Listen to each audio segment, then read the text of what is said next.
그 당시에 일본 외상이었던 무스무네미스의 회고록을 보면은 시모노세키 강화조약에서 일본은 우리가 원했던 것을 모두 다 얻었다라고 밝힐 정도로 회담 결과에 만족했습니다. 시모노세키 조약 제1조 청나라는 조선이 완전 무결한 자주 독립국을 확인한다라는 것이 일본이 청일전쟁을 일으킨 첫 번째 목적을 여기서 확고부동하게 달성을 했죠. 그리고 일본의 상품 시장으로 만드는 것도 이제 뭐 하기만 하면 다 됐고, 거기다가 배상금도 얻어 식민지도 얻어 그랬으니까 일본 입장에서 보면 그야말로 뭐 전쟁 한번 이겨가지고 땡 잡은 거예요. 예. 청일전쟁에서 가장 심각한 문제는 이제 배상금이었습니다. 청나라가 1년에 세금 수입이 약 8,300만 냥 정도인데 2억 냥을 그 7년간 나눠서 그 일본에다가 줘야 되니까 이 세금을 뭐 늘려도 늘릴 수가 없으니까 국제시장에서 이제 돈을 빌립니다. 일본에게 차관을 이제 갚기 위해서. 근데 그 차관이라는 건 전부 열강 차관이잖아요. 그래서 첫 번째 차관은 러시아가 제공을 해줍니다. 두 번째, 세 번째 차관은 전부 영국이 제공을 해줍니다. 근데 이게 어마어마한 그 고리의 이유를 붙여가지고 청나라에다가 돈을 빌려줘요. 영국은 돈 빌려주고 여기서 돈을 벌죠. 그러면 이 돈이 일본으로 건너가서 일본이 이제 러일 전쟁을 준비하기 위해서 열심히 영국에다가 배를 주문하고 무기를 주문해요. 그 배 주문한 돈은 전부 청나라로부터 받은 배상금으로 영국에다가 배값을 지불해요. 그러니까 영국은 한쪽 주머니는 청나라에다가 돈 빌려주고 이자 받아가지고 돈 벌고, 한쪽 주머니는 일본에다가 배 팔아가지고 돈 벌고. 결국 그래 보면 청일전쟁에서 재미 본 거는 일본이 재미 본 게 아니라 영국이 재미를 보는 거죠. 패권국의 이익이라는 거죠. 아니 우리가 열심히 미국에다가 핸드폰 팔고 뭐 자동차 팔고 그래가지고 막 무역 그 흑자가 막 늘어나면 어느 날 갑자기 언론에서 이제 한국 F-35 전투기 구매, 뭐 패트리어트 미사일 구매, 왜 구매해요 이게? 야 너희들 우리한테 그 뭐 돈 많이 벌어갔잖아. 그러니까 그거 좀 우리 무기 좀 사야 되겠는데, 아 못 사겠는데요? 그러면 아 그래? 그럼 휴대폰 수입 금지. 그러면 우리만 손해 보는 거잖아요. 아 이렇게 불공평한 게 어디 있습니까? 세계는 원래 이렇게 불공평한 거예요. 억울하면 아 우리가 열강국 되고 우리가 패권국 되면 되는 거죠. 패권국이 못 되니까 그런 질서를 우리가 거부를 할 수 있는 힘이 있으면 괜찮은데 힘이 없으면은 순응해야지 어떡하겠어요. 일본도 마찬가지죠. 자기네들이 쭉 전쟁을 해가지고 전쟁 배상금 받아가지고 뭔가 좀 해보려고 그러니까 야 러시아가 니들 쳐들어오는데 니네 좀 정신 차려야 될 거 아니야. 어? 너희들 이래가지고 전쟁하겠어? 뭐, 아 근데 우리 전쟁해야 되는데 뭐 무기가 없는데요. 야 무기 우리나라에 많잖아. 이거 뭐 우리가 좀 적당히 싸게 해서 줄 테니까 좀 사. 안 사고 백입니까? 그래가지고 사실 이 일본은 청나라로부터 받은 전쟁 배상금 전부 이 뭐 러일 전쟁 대비하기 위해서 군함 사고 무기 사고 영국에다 다 갖다 바친 거예요 이게. 청나라는 이렇게 해가지고 뭐 저 영국으로부터 돈 빌려와, 러시아로부터 돈 빌려와, 그 빌려온 돈 전부 일본에다 갖다 주고 나니까 아니 국가라는 게 뭐 세금으로 그 갚는 수밖에 무슨 대책이 있습니까? 그러니까 뭐 무슨 이런 명목 저런 명목을 해가지고 백성들에게 막 세금 부담에 가중되니까 이 백성들이 야 우리 못 살겠다 하고 반란 일으킨 게 의화단은 아니고 뭐 이런 그 악순환이 막 그 계속이 되면서 청나라는 완전히 이쪽으로 거덜나고 저쪽으로 거덜나가지고 결국 중화제국이라는 것은 청일전쟁을 통해 가지고 몰락해버렸다. 이게 청일전쟁의 가장 중요한 결과물이다. 이렇게 우리가 이해를 할 수 있겠습니다. 자, 일본이 만약에 이 청일전쟁 그 시모노세키 조약에 이 약조한 대로 요동반도를 일본이 차지하는 순간 러시아는 이거 골치 아프게 되는 거죠. 안 되겠다. 이놈들한테 좀 공갈 협박을 해야 되겠는데 프랑스 우리 동맹국이지. 그러니까 나 삼국 간섭을 하려고 하는데 당신도 좀 참여해. 아유 알겠습니다. 프랑스는 이제 러시아하고 동맹국이니까 참전을 했고 독일도 우리도 뭐 같이 손가락 좀 얹지 뭐 그래가지고 독일도 참여해가지고 삼국 간섭에 의해서 일본을 압박을 합니다. 어떤 식으로 압박을 하느냐? 아까 제가 말씀드렸듯이 이 외교 협상에서는 나중에 이 문화는 뭐 그럴듯하게 뭐 꾸밉니다만은 직접 압박으로 얘기해요. 일본, 너희들 말이야 청일전쟁에 이겼다고 너무 지금 욕심이 과하잖아. 근데 배상금 받는 것까지는 우리가 이해하겠어. 그런데 내가 그 찜해놓은 요동반도를 니네가 먹어? 너희들 제정신이야? 너 이거 빨리 그 반환해. 반환 안 하지. 반환하면 전쟁이야. 이렇게 말로만 그 시비를 거는 게 아니고요. 실제 군함을 동원해가지고 일본 그 목에다가 칼을 딱 들이대고 너희들 요동반도 반환할 거야 안 할 거야. 이게 국제관계에서의 화법이라는 거예요. 일본이 러시아의 권고를 거부하면 함대를 동원해서 일본을 공격하기로 결정을 하고 그리고 나서 러시아, 프랑스, 독일 세 나라의 공사가 일본 차관, 외교 차관을 찾아가가지고 우호적인 조언 각서를 전달하는데 그 우호적인 각서의 내용이 뭐냐면은 일본의 요동반도 점령은 청나라의 수도 북경이 위험에 빠지고 조선 독립이 유명무실화되고 동아시아 영구 평화에 장애가 되니 당장 철회하라. 일본이 우리의 우호적인 조언을 수용하지 않으면 삼국 공동으로 군사행동에 돌입해서 중국에 파견된 일본군과 일본 본토 사이에 교통로를 끊어버리겠다. 우호적인 조언치고는 살벌하죠. 그래놓고 이제 나가사키에 정박 중인 러시아 태평양 함대에게 24시간 안에 출동해라. 그래서 실제 출동해가지고 무력 시위를 벌입니다. 지중해 함대를 또 그 보내가지고 일본 쪽으로 막 그 파견을 시키고 프랑스도 그 일본 쪽으로 보내고 독일 함대도 막 보내고 그러니까 일본이 완전히 경악한 거예요. 왜냐하면은 일본에 있는 모든 부대를 탈탈 털어가지고 지금 전부 북경 앞바다 쪽으로 지금 보냈잖아요. 일본은 지금 지킬 수 있는 군대가 한 명도 없는 거예요. 이토 히로부미가 이러다가 이제 나라 망하겠구나. 할 수 없다.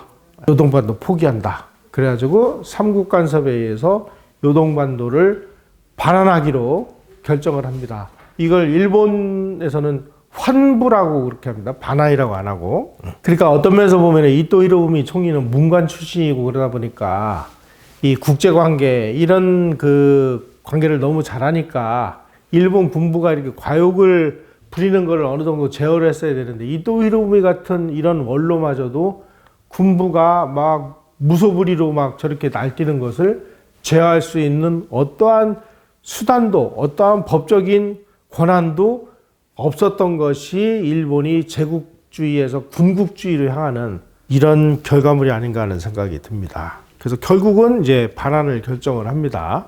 그런데 요동반도를 반환하는 것은 공짜로 반환하는 게 아니고요. 반환하는 대가로 3천만 양을 더 배상금으로 뜯어내요. 그래서 메이지 천황이 5월 8일 날 시모노세키 조약을 공식으로 발효한 다음에 5월 13일 날 이제 조칙을 발표하면서 요동반도를 반환한다는 이런 사실이 이 국민들에게 알려졌습니다.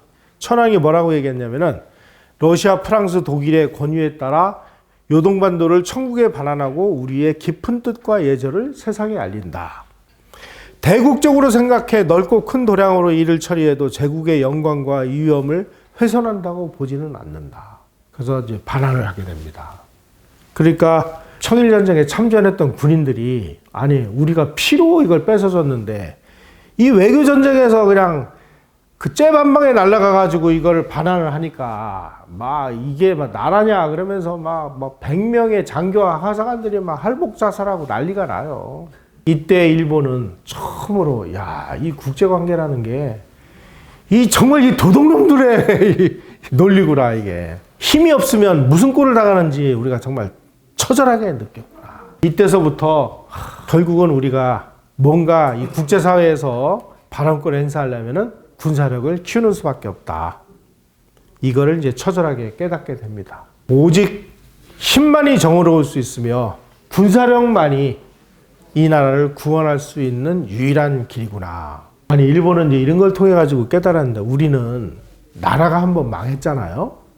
나라가 한번 망했는데 나라가 왜 망했는지도 모르는 이런 상황이 되다 보니까 어떤 실패로부터 얻는 교훈이 전혀 없는 이런 상황이 돼버리고 말았죠. 그래서 러시아에 대한 이 불타는 복수심, 이거를 그 당시 그 일본 언론은 절치부심 와신상담. 이제 우리가 원수를 갖기 위해서는 러시아하고의 전쟁은 피할 수 없는 상황이 됐는데, 지금 당장 우리가 전쟁을 하기에는 어떤 준비도 안 돼 있으니까 지금부터 전쟁 준비를 하자. 그래가지고 허리띠를 졸라매고 전쟁 준비를 하는데, 어떤 해인가 1898년인가 9년인가 이 통계를 보니까 전체 일본 정부 세출 예산의 54%가 국방 예산이에요.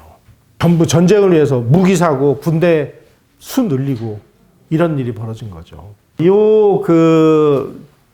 일본이 요동반도를 반환하면서 아주 국가적인 그야말로 막 수모를 당했을 때, 그때 일본 정부가 국민들에게 이 국제관계가 얼마나 험악한 관계인지를 우리가 국민 교육을 시키자. 그러기 위해서 노래를 하나, 유행가를 만들었는데, 유행가입니다. 이게 유행가. 그 유행가 가사가 소개된 내용이 있어서 제가 이거를 여러분들에게 한번 소개를 해드릴게요. 그 당시에 일본 정부가 일본 국민들에게, 야, 국제관계가 이런 거야. 그러니까 너희들 정신 똑바로 차려 하고 계몽을 위해서 만든 노래입니다. 노래 제목이 이래요. 서쪽에는 영국이 있고 북쪽에는 러시아가 있다네. 동포여 조심하라. 겉으로 그들은 조약을 맺는다네. 그러나 그들의 가슴 속에 무엇이 있는지 우리는 알 수 없다네. 국제법에 있는 것은 사실이라네. 그러나 때가 오면 기억하라. 강자가 약자를 먹어치운다는 사실을. 이걸 유행가로 만들어서 국민들에게 보급을 한 거예요.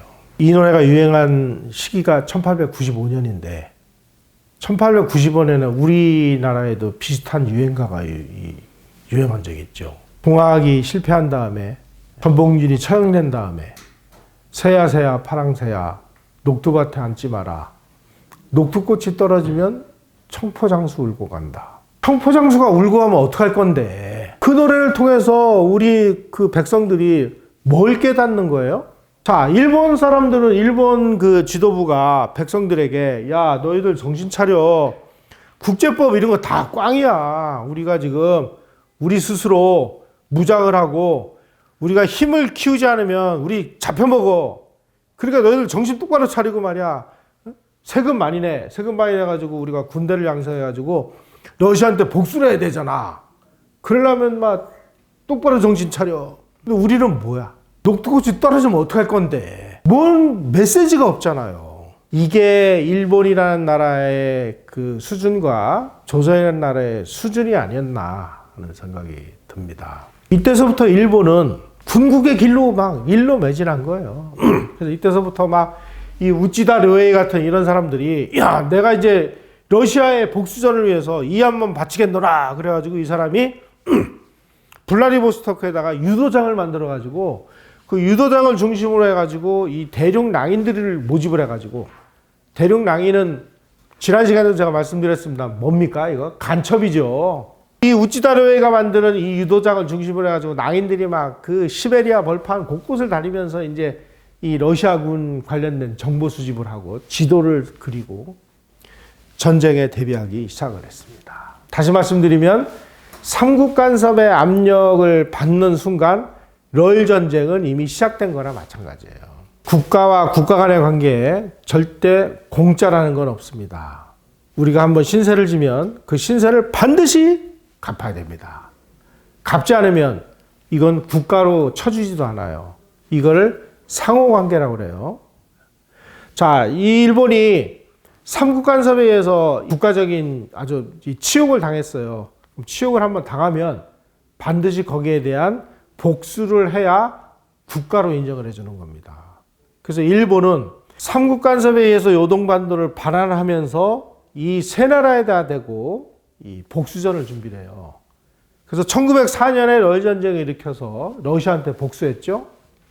1914년에 1차 세계대전이 일어났을 때 독일이 산동반도 일대가 독일 조차지였습니다. 그 당시에 영국이 독일에다가 선전포고를 하니까 일본도 영일동맹에 의거해서 독일에다가 선전포고를 하고 일본군 대군을 산동반도에다 상륙을 시켜가지고 독일군이 점령하고 있던 산동반도를 일본군이 뺏어요. 그래서 독일에 대한 복수를 합니다. 프랑스에 대한 복수는 언제 했느냐? 2차 세계대전이 일어났을 때 인도 차이나 반도가 프랑스 식민지였거든요. 2차 세계대전이 일어났을 때 인도 차이나 반도를 일본이 점령을 하면서 프랑스에다가 복수를 합니다. 우리는 항상 우리가 이런 데서 야 그때 우리는 뭐 했냐? 그렇습니다. 자 이렇게 해서 삼국 간섭으로 정말 일본이 호되게 당한 다음에 야 우리가 이러다가 정말 괜히 저 대륙으로 진출한다고 큰 소리 치다가 정말 큰일 나겠구나 싶어가지고 이때서부터 일본의 목표가 조금씩 바뀝니다. 자 요동반도는 발언했습니다만 살아남은 건 뭐예요? 대만은 살아남았죠. 그래서 대만을 식민지로 취득한 다음에 일본이 이제 뭐라고 전략을 바꾸냐면은 북수 남진론이다. 이렇게 이제 전략을 바꿉니다. 북쪽은 수비하고 남쪽으로는 전진한다. 북수 남진론 해가지고 대만을 중심으로 이제 남쪽으로 진출하자. 이런 주장을 하게 된 것이죠. 그러니까 이런 모습을 보면은 이 일본이 이 삼국 간섭이라는 것이 얼마나 그 당시에 일본에게 치명적이었는지를 우리가 좀 이해할 수 있을 겁니다.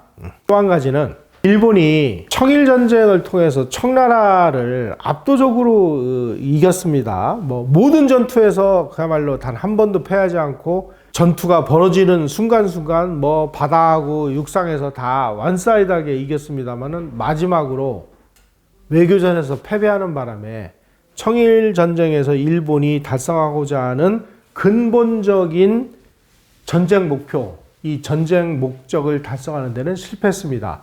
자, 일본이 청일전쟁에서 달성하고자 하는 근본 목적은 제가 누누이 말씀드렸습니다만은 조선을 보호국화하고 조선을 일본의 시장으로 만드는 거였는데 삼국 간섭에 의해서 일본이 그냥 한 방에 나가 떨어지는 모습을 본 고종과 민비가 재빨리 러시아하고 그 손을 잡고 러시아 세력을 한반도로 끌어들이면서 한반도가 러시아 세상으로 변하기 시작을 했어요. 그러면 도대체 일본은 전쟁을 왜 한 겁니까? 전쟁의 목적은 조선을 보호국하는 거였는데 그 끝내기 수순에서 요동반도를 차지하는 과욕을 부리는 바람에 삼국 간섭에 그 치명타를 입어가지고 요동반도 반환하고 조선도 어떻게 보호하려고 했는데 고종과 민비가 재빨리 러시아한테 가서 붙어가지고 러시아 세력을 끌어들여가지고 조선을 러시아판으로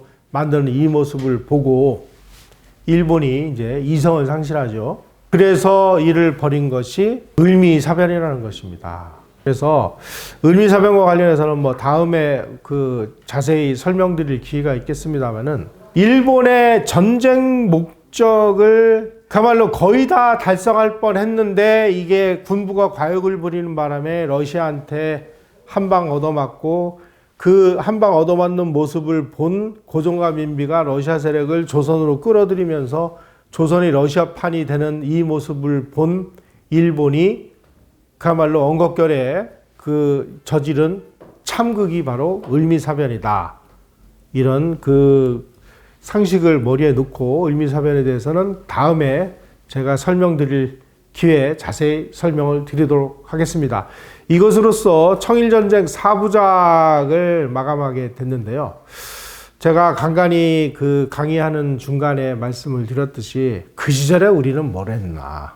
정말 우리는 좋은 기회가 많이 있었습니다.